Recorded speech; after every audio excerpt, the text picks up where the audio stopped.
Yes, thank you very much for giving me the opportunity to present our data here. It's an honor.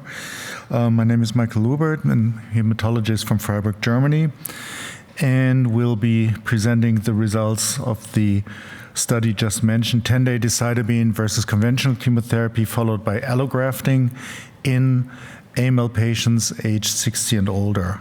And this is an intergroup study of the ERTC leukemia group, CELG, JMEMA, and German MDS study group. These are my disclosures. And what's the purpose of the research? Older, medically fit AML patients still represent a highly unmet clinical need because even if they receive standard intensive chemotherapy, resistance is a major issue. So the 5-year overall survival until now is less than 20%. Very often no successful bridging to the curative approach, i.e. allogeneic stem cell transplantation, is difficult or not successful. So the idea was to introduce DNA hypomethylating agents into this group of fit AML patients.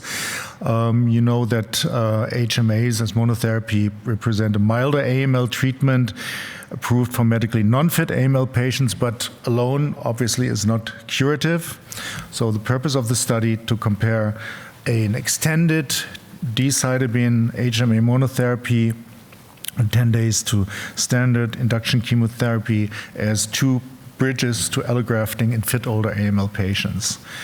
So this is the design of the study. 606 AML patients aged 60 years and older and fit for intensive chemotherapy were randomized. Half the patients received induction with daunorubicin and cytarabine, 3+7.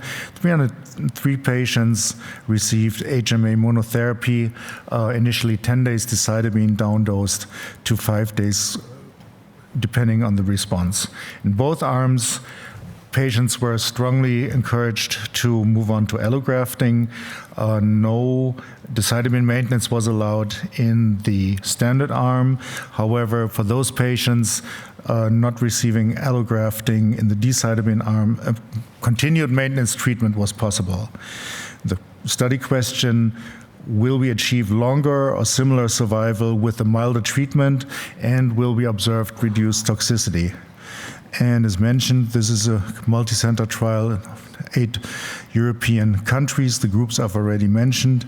Apart from myself, Dr. Gerwin Hulst from Groningen and Dr. Pierre Weiermans from the Netherlands served as coordinators of the study, which was supported by the educational grant from Janssen. Coming to the results, we observed similar overall survival in the entire cohort with a hazard ratio of 1.04 and a 4-year overall survival of 26 to 30%. And you see a plateau building here. Not shown is a similar outcome in terms of survival from transplant with a 4-year survival of 47%.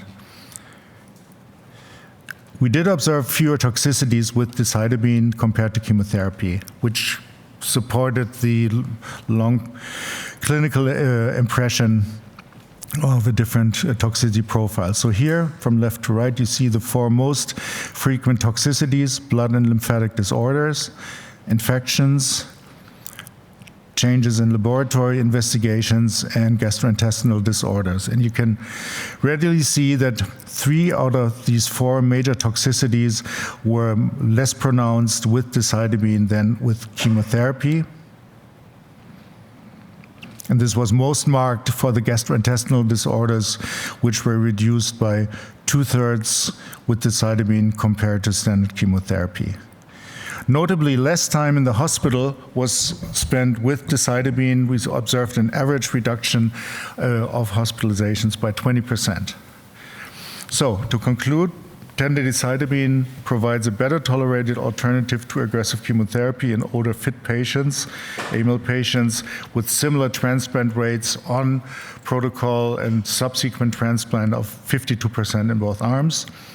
We saw similar survival with a hazard ratio of 1.04 and about 30% survival at 4 years, fewer toxicities, shorter hospitalizations, and better quality of life. Thank you, and I'm happy to take questions.